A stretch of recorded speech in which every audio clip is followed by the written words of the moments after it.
Hi, everybody. Another episode here of AFC Northerners. Welcome back. Starting on the line. Chris Kramer here, repping the Bengals for Sam this week, filling in. Welcome. Dave Green, Browns guy. Jan David Sutar, Ravens. Gavin Peretti, Stiller Nation. All right, guys. So we're going to go right down the line. Just go through news and injuries, stuff like that. Make it real quick. Hitting down to the Bengals. Good news is there's not much to talk about here. A few guys were waiting on for week one, but they should be back early on in the season, so no worries on our end. Rock on. Browns. Everybody's coming back healthy. It's a good deal. Johnny just got a sore elbow. Won't play tomorrow or Saturday. Yeah. Get him a lollipop. Yeah, it's like, does he get a dum-dum after like that? What's his favorite flavored? I mean, that's what I want to know.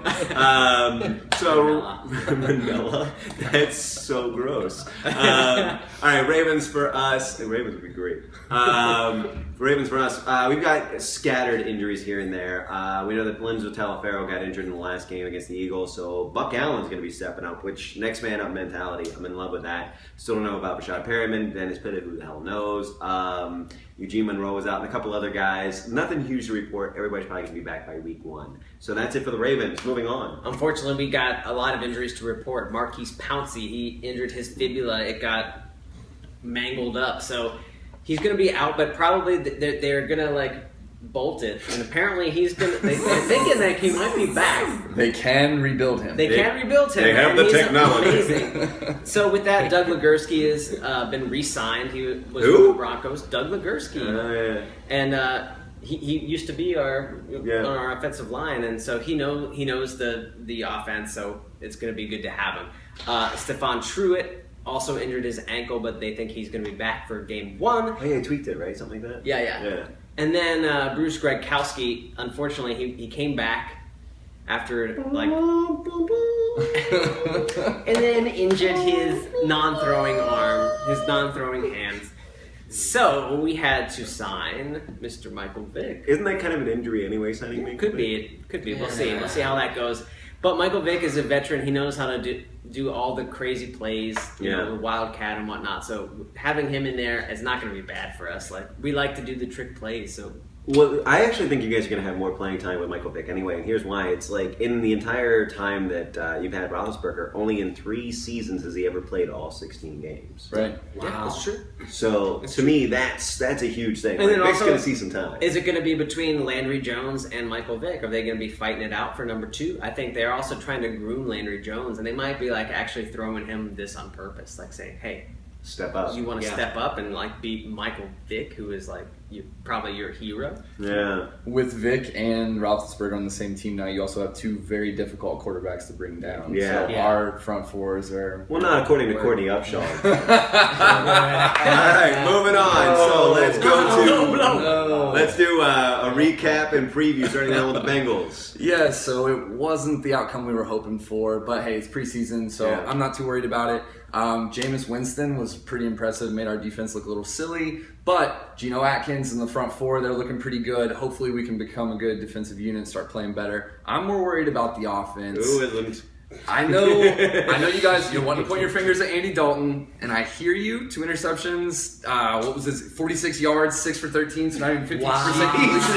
Bad game. Bad game? Well, bad I half thought McCown had a bad game. You've got one of those interceptions totally on A.J. Green, though. That ball hit him right in the hands.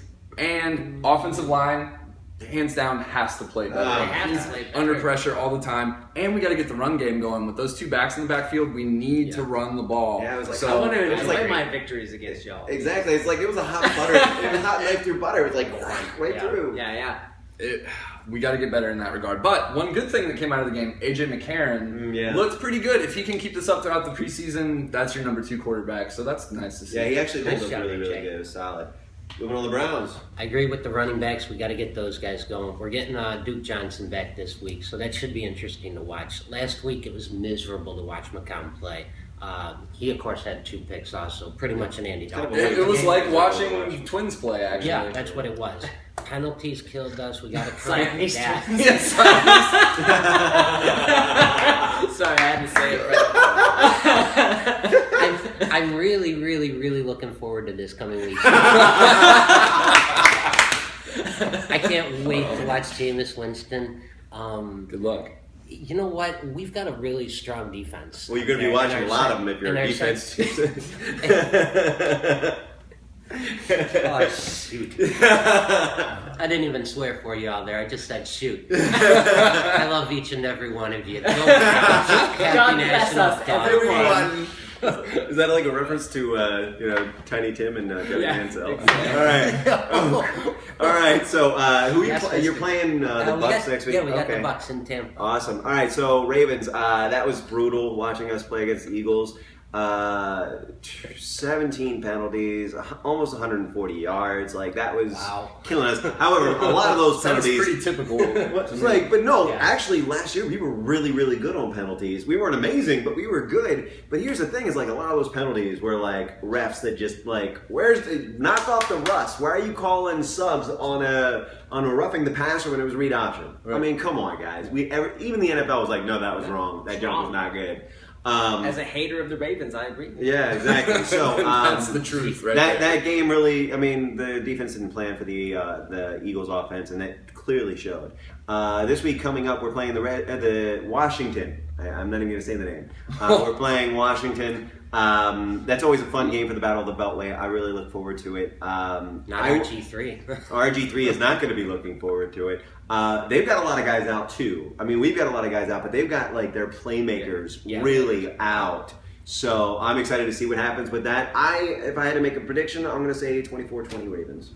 Cool, so, good. All right, we got the Bills this week. Look for Michael Vick to be playing a lot. Now he obviously doesn't know our offense, so honestly, I'm gonna call this out. Look for us to lose, and you know what? We don't care about preseason. So the Steelers always lose preseason games, but we're gonna be building up our offense. It's all about developing. Yeah, it's development. Yeah, score doesn't matter. Yeah. So I mean, that's all I have to say about developing dogs to fight. Yeah, that's what I'm talking about. Everybody has to have a. Gotta develop something for something. Oh, Jesus. All right. All right, guys. Well, that is our episode. We're going to be here next week talking about our wins, our losses, and previews for the coming. Really excited to be here. Season's almost started. We're right in the preseason, and we will see you next week. And as always, we sign off the same way with Fuck the Patriots. Have a good one, guys. See you next week.